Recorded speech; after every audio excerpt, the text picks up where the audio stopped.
talk of this session, which is going to be Martin. Martin, are you here?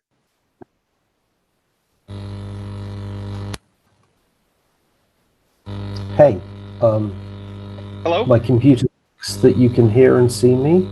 We can hear you. There's a bit of a buzz, but I think that'll be okay. It seems to have just gone away. Okay, let me just try and share some slides with you. Cool.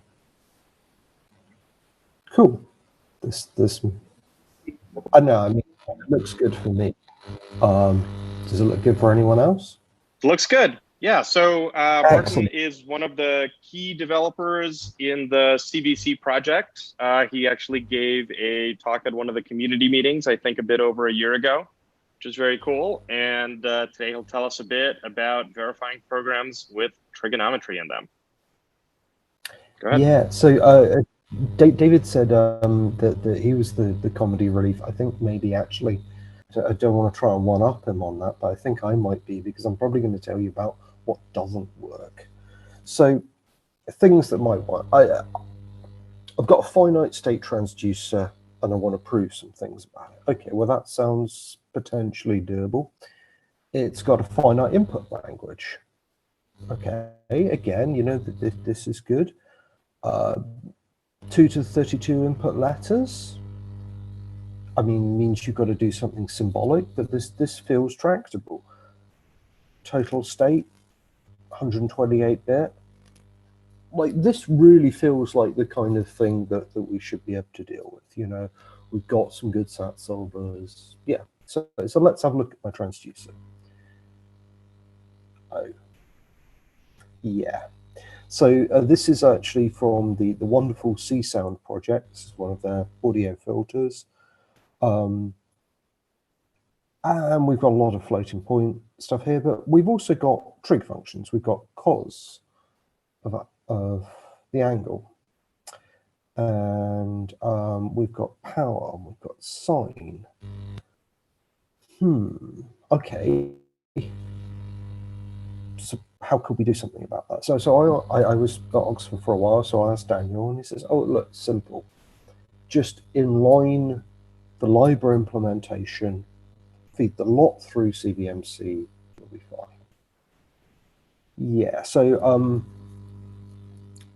I'm sure you lot know, but the modern trig implementations,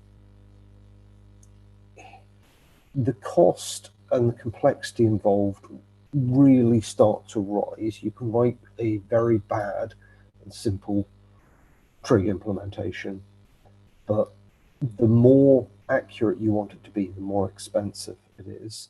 Not necessarily just in terms of runtime, but also in terms of the complexity of the system.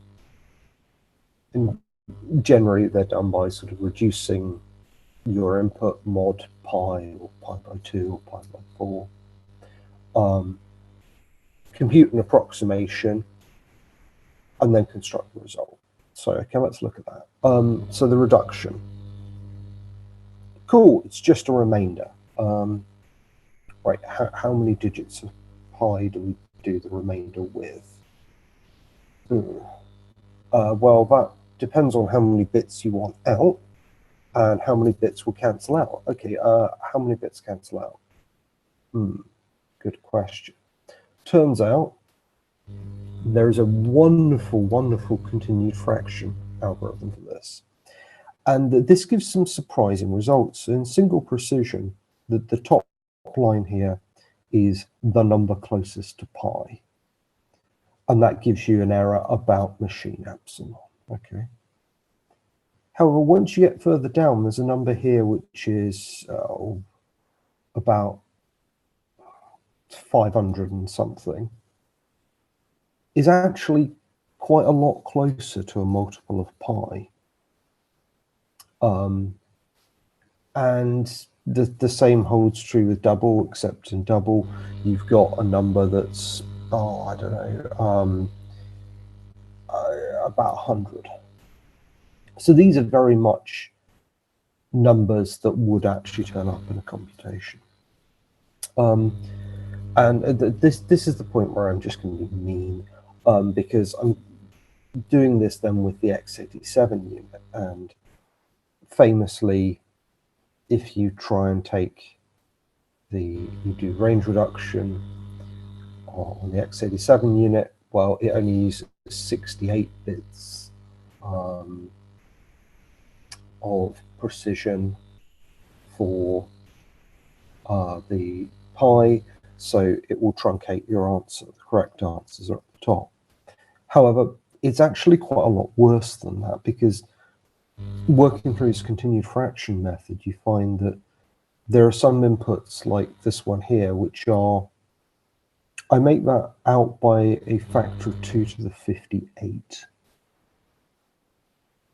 And yeah, so if we're going to compute these kind of things correctly, we're certainly going to need more than a 68-digit number. In fact, we're probably going to need to do our range reduction.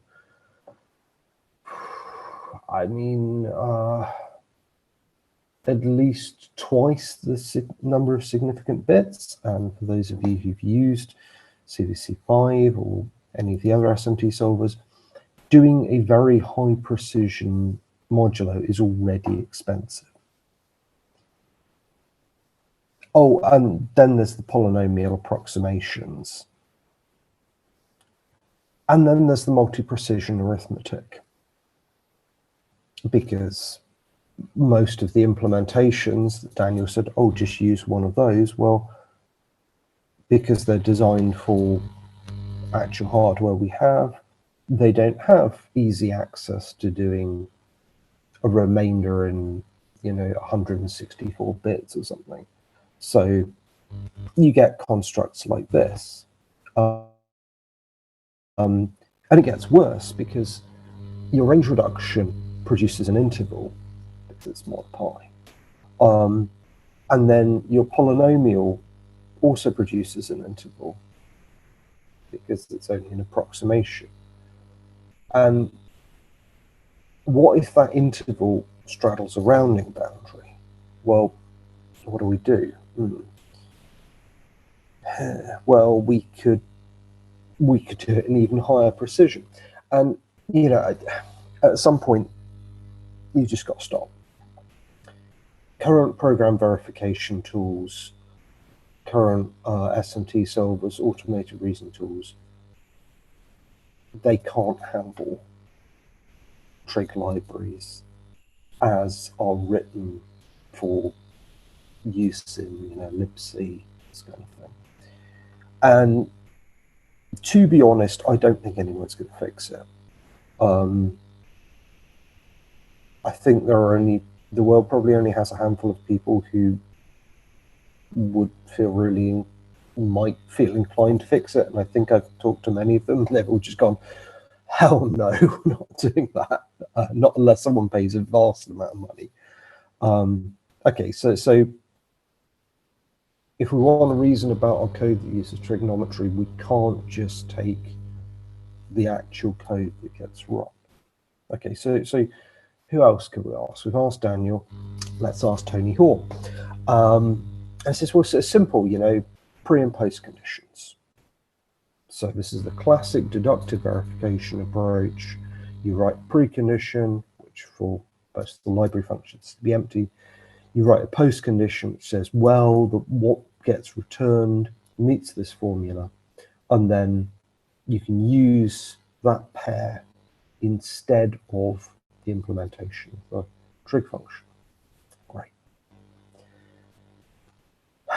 So what should the post conditions say? So this is a quote from the C standard. This is the 99 edition. The more recent ones aren't any better. And it's just this fantastic thing.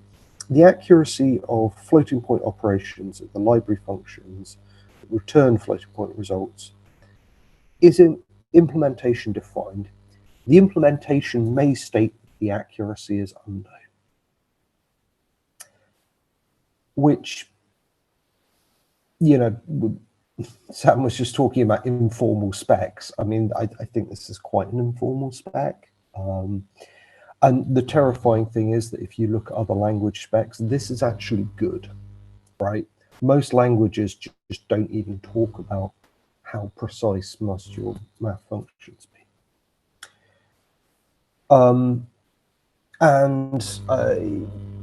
Paul Zimmerman, various of his team have been working on actually trying to see how bad it is in the real world.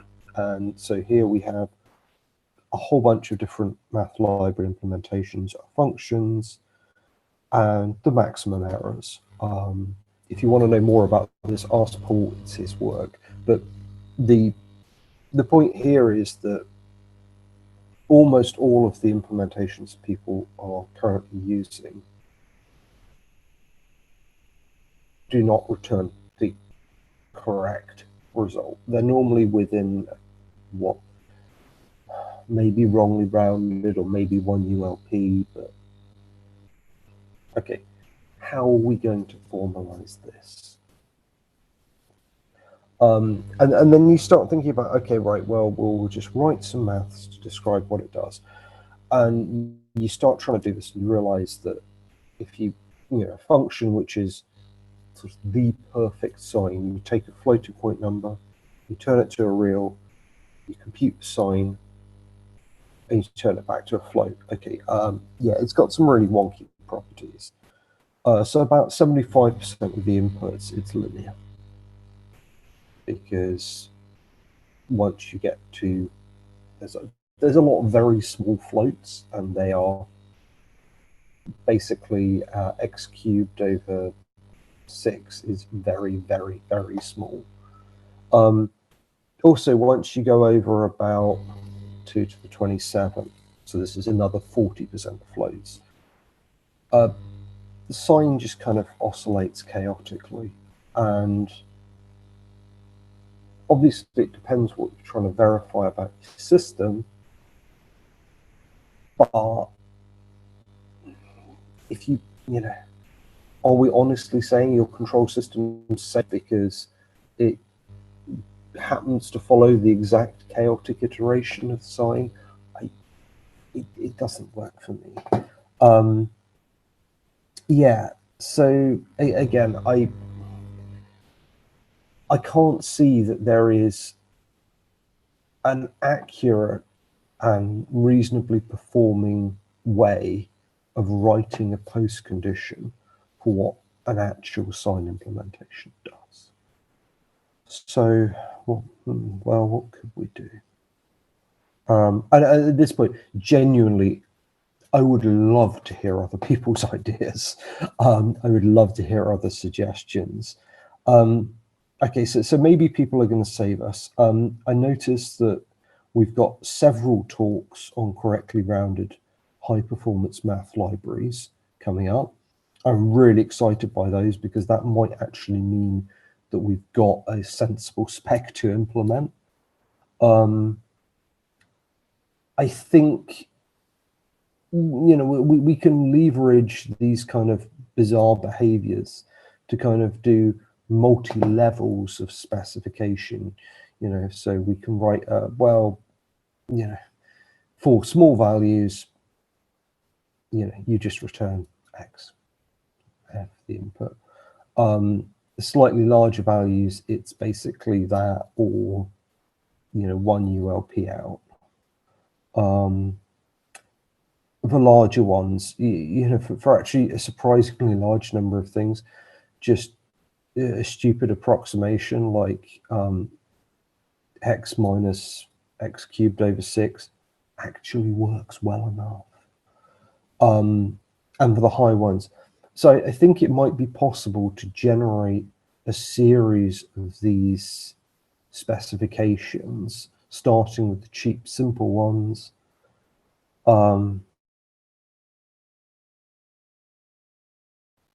Yeah, it might also be possible to build a version of the CVC prover that can really reason with mixed float and real problems.